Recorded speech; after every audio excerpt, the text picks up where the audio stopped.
Hello students of class 10th, English chapter 4 from first flight book. Chapter name From the Diary of Anne Frank. Page number 52. Now I start. Saturday 20 June 1942. Dearest Kitty, our entire class is quaking in its boots, shaking with fear and nervousness. Quaking means क्या होता है? Shaking with fear and nervousness. It means कि घबराहट और डर से कांपना, हिलना. तो एन अपनी क्लास की बात कर रही है, स्कूल की, कि उनकी पूरी क्लास घबरा रही है डर की वजह से. क्लियर? तो ये है एन की डायरी की first entry. Next, the reason of course, यानी घबराने का रीजन क्या है? कि the reason of course is the forthcoming meeting in which the teachers decide who will move up to the next form and who will be kept back. Half the class is making bets. Making bets means होता है शर्त लगाना. ये शर्त लगा रहे हैं कि क्या शर्त होगी? कि बच्चे क्यों कांप रहे हैं, क्यों डरे हुए हैं? क्योंकि रिजल्ट आने वाला है. ये पता चलेगा कि कितने बच्चे पास हो गए हैं, कितने बच्चे फेल हो गए हैं. इसलिए सारी क्लास के बच्चे ये अंदाज़ा लगा रहे हैं कि क्या वो पास होंगे या फेल होंगे. इसलिए वो डर के मारे कांप रहे हैं और घबरा रहे हैं. Understood students? Next, GN and I laugh ourselves silly at the two boys behind us, Cian and Jax, who have stacked means होता है put on a risk their entire holiday savings on their bed. holiday savings means होता है holiday में जो saving की हुई होती है, दैट इज हॉलीडे सेविंग्स. तो एन कहती हैं कि एन और उसकी फ्रेंड जीएन दोनों बहुत ज़्यादा हंसते हैं, क्योंकि दो लड़के हैं उनकी क्लास में जो पीछे बैठते हैं, जिनका नाम है सीएन और जैक्स. इन लड़कों ने शर्त लगाई हुई है कि सारे जो बचाए हुए पैसे हैं हॉलीडेज में, वो जो पैसे बचाए थे वो रिस्क पर लगाए हुए हैं.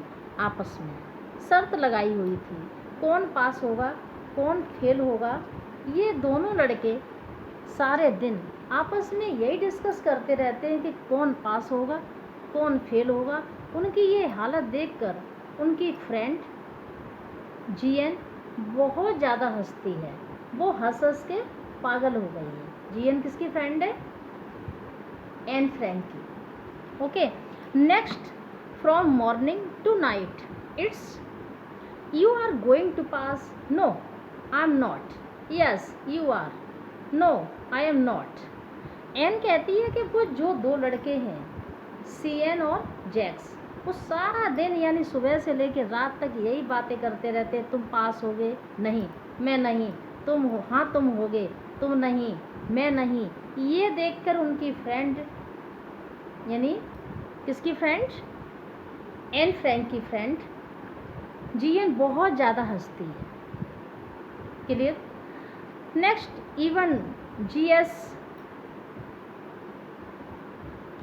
प्लीडिंग. प्लीडिंग मीन्स होता है requesting. Glances and my angry outburst can't calm them down. If you ask me, there are so many dummies that about a quarter of the class should be kept back, but teachers are the most unpredictable creatures on earth. तो देखिए कि gene है वो हर समय लड़कों से request करती रहती है कि प्लीज़ ये बातें करना बंद करो. और एन उन्हें बहुत गुस्से से देखती है. एन फ्रैंक क्या करती है? बहुत गुस्से से देखती है और डांटती है, लेकिन फिर भी वो इन सब बातें करने से नहीं हटती. एन कहती है कि अगर मुझसे पूछो तो मैं तो यही कहूँगी कि क्लास में 1 यानी अ क्वार्टर मीन्स 1/4 बच्चे डमीज हैं. डमीज मीन्स क्या होता है, they are not intelligent, they are very weak in studies. और वो कहती है कि 1/4 क्लास को फेल कर देना चाहिए, डिटेन कर देना चाहिए, उन्हें नेक्स्ट क्लास में नहीं भेजना चाहिए। लेकिन एन कहती है कि पता नहीं टीचर क्या डिसाइड करेंगे। आप ये अंदाज़ा नहीं लगा सकते कि टीचर्स क्या सोच रहे हैं और वो क्या डिसाइड करेंगे। Understood students? Next, I am not so worried about my girl friends and my self, we will make it the only subject I am not sure in maths.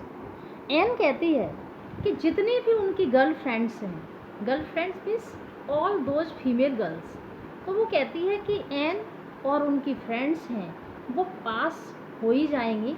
सिर्फ एक सब्जेक्ट है जिसमें एन को चिंता है, वो subject है क्या, mathematics. Okay, next, anyway all we can do is wait until then we keep telling each other not to lose heart.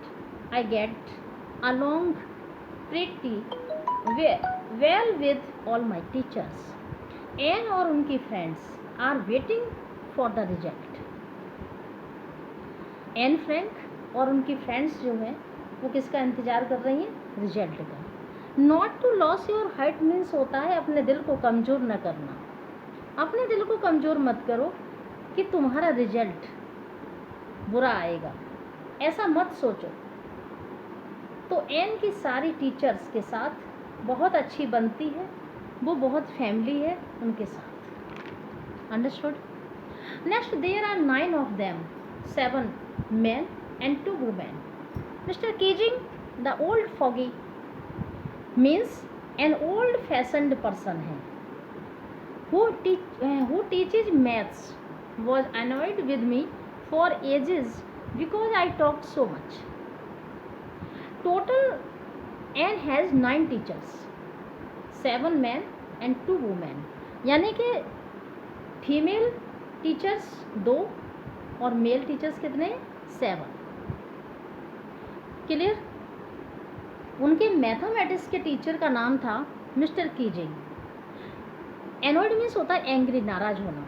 Mister Keesing N के साथ बहुत ज़्यादा गुस्सा थे, बहुत ज़्यादा नाराज़ थे, क्योंकि एन बहुत ज़्यादा बातें करती थी। सी वॉज ए टॉकेटिव, बहुत ज़्यादा टॉकेटिव थी। इन टॉकेटिव का मतलब बहुत ज़्यादा बातें करती थी, बहुत ज़्यादा बातें करने वाली। Clear? After several warnings he assigned me extra homework an essay on the subject a chatterbox. Talkative, chatterbox means क्या होता है, टॉकेटिव, जो हर समय बातें करता है उसको बोलते हैं चैटरबॉक्स। मिस्टर कीजिंग ने बहुत बार वार्निंग दी, लेकिन वो बातें करने से हटती नहीं थी। मिस्टर कीजिंग ने एक्स्ट्रा होमवर्क दिया, असाइनमेंट दी। ये चैटरबॉक्स से किसको इम्प्लाई कर रहे थे, एन फ्रैंक को। क्लियर? एन अपने बारे में खुद ही एक ऐसे लिखे कि वो बहुत ज़्यादा बातें करती है, क्या फ़ायदे हैं बातें करने से, क्या नुकसान है, ताकि वो खुद ही रियलाइज़ कर सके कि उसे ऐसा नहीं करना चाहिए। Clear? Next, a chatterbox, what can you write about that? I had worry about that later. I jotted down. Jotted down means होता है wrote down. The title in my notebook, tucked it in my bag and tried to keep quiet. Now Annie ने सोचा कि जो topic मिला है ऐसे का, चैटर बॉक्स, इसके बारे में वो क्या लिख सकती है। फिर उन्होंने सोचा कि बाद में सोचूंगी। फिर उन्होंने उस टॉपिक को डायरी में या कॉपी में लिखेगी कि इसको कैसे लिखना है। तो डायरी को अपने बैग में रखा और चुप रहने की कोशिश की। नीचे से ही उन्हें बातें करने की आदत है। ये नीचे से मतलब यदि छोटी क्लास से ही बच्चे स्टार्टिंग में क्या होता है कि बच्चे स्टार्टिंग में बातें करना स्टार्टिंग से उनकी हैबिट हो जाती है, तो वो बड़ी क्लास में जाकर के भी वैसे ही वो हैबिचुअल हो जाते हैं। तो इसलिए नीचे से ही उन्हें बातें करने की आदत है। किसको? Any friend. इसलिए उन्हें लगता है कि उनका कोई ट्रू फ्रेंड नहीं है जिसके साथ वो अपनी इनर फीलिंग्स, अपनी सीक्रेट फीलिंग्स शेयर कर सकें। ऐसा कोई लिसनर नहीं है जिसको वो पूरा दिन अपनी बातें सुना सकें। Okay students, thank you. Next tomorrow I will teach you